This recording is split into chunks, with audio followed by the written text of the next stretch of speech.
Welcome to another movie plot. It begins 65 million years ago before mankind existed. 6 alien warriors have been tasked with protecting the Earth and the life-affirming artifact called the Zeo Crystal.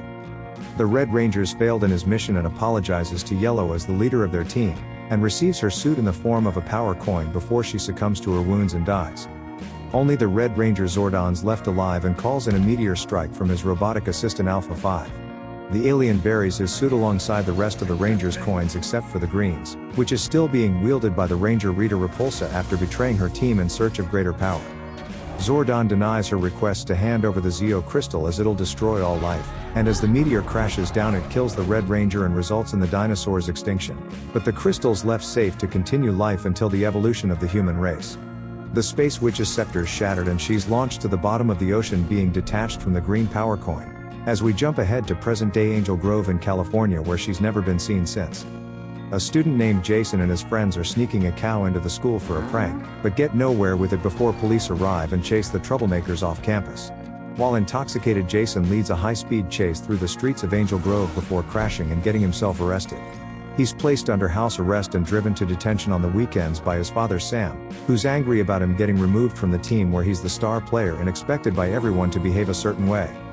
The intelligent loner Billy's in detention for blowing up his lunchbox in class, and Jason notices him being bullied, so he intervenes with a simple slap to calm the bully down. A cheerleader who Jason attempts to look cool around named Kimberly also received detention for sharing a private picture of her friend around school. She insists she didn't do it but gets excommunicated by her group nonetheless in a rather mean girl's way, so she decides to cut her hair and quit the team to find friends that'll trust her. Afterwards, Jason plans to spend another night inside, but Billy says he can borrow his car and is even able to deactivate the ankle monitor for helping him. So that night before curfew, Jason races across town to Billy's house, who uses chicken wire and tricks the signal into thinking Jason's at home. Before lending him the car, Billy has Jason drop him with some equipment at the town's gold mine to explore, an activity he would do with his father before he passed away a few years earlier. Another student, Zack, comes to escape his problems at home where he's required to take care of his terminally ill mother, and has recently noticed Trini coming to escape her own dramas but has never spoken to her or any of the others before today. When leaving, Jason happens upon Kimberly, who's come to the swimming hole after detention to blow off steam, and meets Jason for the first time. They relate over their hatred for Angel Grove and the expectations everyone puts on them, when just then Billy rigs up his equipment, which happens to be explosives, and destroys the side of a cliff. It gets the attention of Jason and Kimberly as well as Zack, who all begin arguing over Billy's casual use of dynamite. When Trini comes to investigate, the rest of the cliff collapses, unveiling the giant slab of obsidian containing the power coins hidden by Zordon. Against Billy's wishes, Zack begins breaking into it, releasing the colorful coins that they each take one of, when suddenly security show up and they all flee in separate directions. Jason and Billy pick up the girls in the van while Zack hitches a ride with the strangers by leaping on top of it at high speed. Now all together, and having seen them do it in the movies, Billy tries to lose security by beating a train but misjudges it and is completely destroyed inside the minivan. All 5 wake up the next morning unharmed and with newfound super strength beyond their control. Now the power coins refuse to leave their sides, and Billy finds himself unbullyable at school, to the extent of taking the bullies' headbutts like a brick wall. His popularity rises, but Kimberly and Jason worry about what this might mean, as the power coins begin levitating during recess and heat up the counter enough to melt surrounding lunches. Meanwhile, Sam's out on the ocean trawling for fish when he discovers the dormant remains of Rita. He tosses her in the freezer until they get back, but the green power coin's still in her possession and she awakens. When the boat pulls into harbor, Sam hands the crime scene over to an officer who inspects the corpse, but the Green Ranger resurrects and attacks him. Afterwards, the witch begins collecting pieces of gold to recreate her staff and raise her enforcer Goldar, first by forcefully removing the gold fillings of sailors around the docks. Once her staff's nearly complete, she visits a jeweler's and begins consuming the gold and turning it into liquid to finish off her staff. When an officer attempts to stop her, Rita combines the green power coin into the head, giving her the power to summon one of her minions to destroy the store. After school, Kimberly gives the boys a lift to the gold mine since Billy's van's destroyed, and finds Zack already searching the area. Trini shows up and the 5 showcase their newfound abilities by running around the quarry and leaping over a large ravine, but the terrified Billy falls into a pool of water below and the rest follow.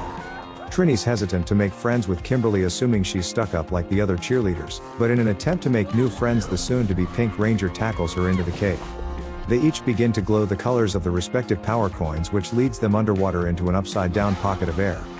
Inside they discover an ancient spaceship that's been buried underground for the past 65 million years. It opens at the arrival of the coins and the inquisitive students enter to find the artificial intelligence Alpha 5, where he sat waiting for the arrival of new rangers this whole time. He shows them to the bridge where the 5 step onto pedestals and awakens Zordon's consciousness, having been stored in the ship's matrix by Alpha. The terrified teens attempt to run, but the ship seals them inside and forces the role of universal protectors upon them. As a warning, Zordon shows them a vision of Rita, and says that they have only 11 days until she creates Goldar and regains her full power. It scares the group, who make Alpha open the doors and leave with no intention of returning, but Zordon pleads with the new leader of the Rangers to prepare the others for Rita's attack. When Jason catches up to the team, he convinces them to return tomorrow, which isn't hard to do with Billy, who's hyped about being a superhero. The next day the Rangers all meet up again at the ship to begin their training. They try to channel energy from a realm called the morphing grid that gives them their ability to morph into their costumes, but they still need to do the action themselves, and to Zordon's displeasure none are able to perform. The mentor has Alpha take the team into a cave beneath the ship to train against simulations of Rita's rock monsters called putties.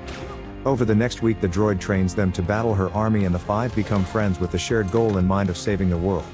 With the Zeo crystal going missing after Zordon's defeat, Zack begins investigating and surmises that it's buried beneath the town's present-day Krispy Kreme.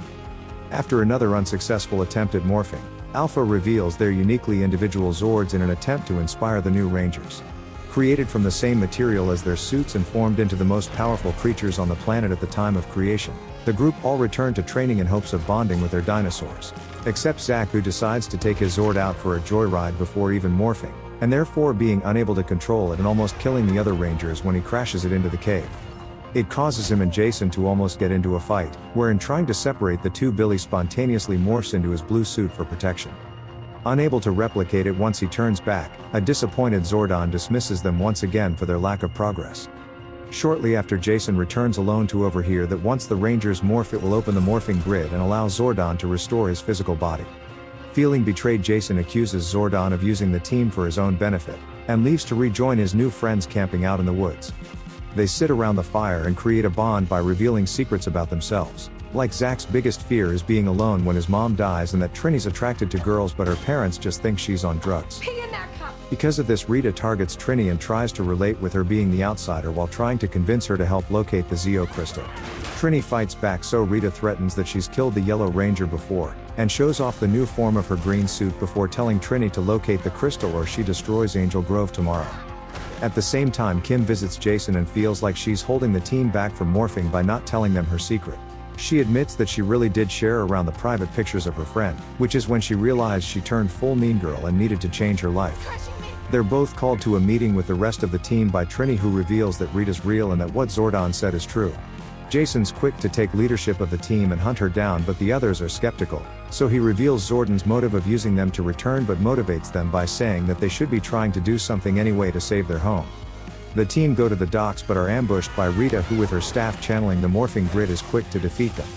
After a headbutt from Jason, Rita tortures Zack, forcing Billy to reveal the location of the Zeo crystal as being buried beneath the donut shop. She thanks Billy by drowning him in front of the others, then releases them as she thinks they currently pose no threat to her plan. The Rangers take Billy's body to the ship and beg Zordon to resurrect him, but he tells them that he doesn't have the power, and admits that he also got his team killed when leading them against Rita before they were ready. Jason takes the blame as the Red Ranger, and they all admit that they'd give their lives for Billy, and in doing so they unlock the morphing grid that Zordon quickly dips away to access. He soon returns, having sacrificed his only chance at being restored into physical form to revive Billy. He tells Jason that there can be only one Red Ranger and that his time's passed, so with the 5 together again and with complete trust in their mentor, the Rangers are able to morph into their light armor. Meanwhile, above them, Rita begins summoning her army of putties to attack them in their lair. With the Rangers now at full strength, they begin battling their way through the putties while Rita, with the help of the gold mine, creates her abomination Goldar that'll rip the Zeo crystal from the earth. After the Rangers destroy the putties, they notice Rita's already reached Angel Grove and is destroying buildings in search of Krispy Kreme. The Rangers all retrieve their Zords, with Billy in the Triceratops, Jason in the Tyrannosaurus, Trini in the Saber-Tooth, Zack in the Mastodon, and Kimberly in the Pterodactyl. To hold them back, Rita begins to summon hundreds of more putties until she eventually locates the donuts, while Goldar easily knocks the Zords away and begins to tunnel underground searching for the crystal. During the battle, Jason disembarks the Zord to save his father from being collateral damage but follows Zordon's rule of keeping the Rangers' identities a secret. Finding no other way to reach the witch, Kimberly picks Billy's Zord up and throws him straight through the liquid Goldar into Rita, defeating them both and reducing the putties into pebbles. With the two villains feeding off the other, the Gold Giant's able to heal the witch back to full health and she in turn restores Goldar's full power. He smashes through the ground to reveal the Zeo crystal and the Rangers make a final stand to hold him back from reaching it. The towering Goldar takes the Zord's best efforts and crushes Kimberly's wings while pushing them into the core of the Earth, where they fully expect to all die together and say their final pieces on the fall. But the Zords fuse together and re-emerge into what Billy aptly names the Megazord. The 40-meter-tall robots controlled by all five in unison with the girls on each arm and the boys on the legs, and the Red Ranger leading them against Rita who merges with Goldar for the final fight. Even when the giant draws his sword, the Rangers easily defeat Rita using moves taught to them by the Alpha 5. They slay Goldar with their own pair of pink swords made from Kim's Zord, and Rita collapses out to offer one last threat that more like her will come looking for the crystal. She refuses to hand over the power coin and surrender herself to her old leader Zordon for judgment, so she leaps at the Megazord but is slapped so hard that the Green Witch flies into orbit and freezes in the vacuum of space. Afterwards the Power Rangers are praised by Angel Grove as heroes and return to their normal teenage lives. Kimberly's found her new friends with the Rangers and although it isn't said Sam seems to know that the Red Ranger's his son. In a mid-credits scene we're shown that a student named Tommy's been stuffed in a locker but seems to have found the green power coin. And the movie ends.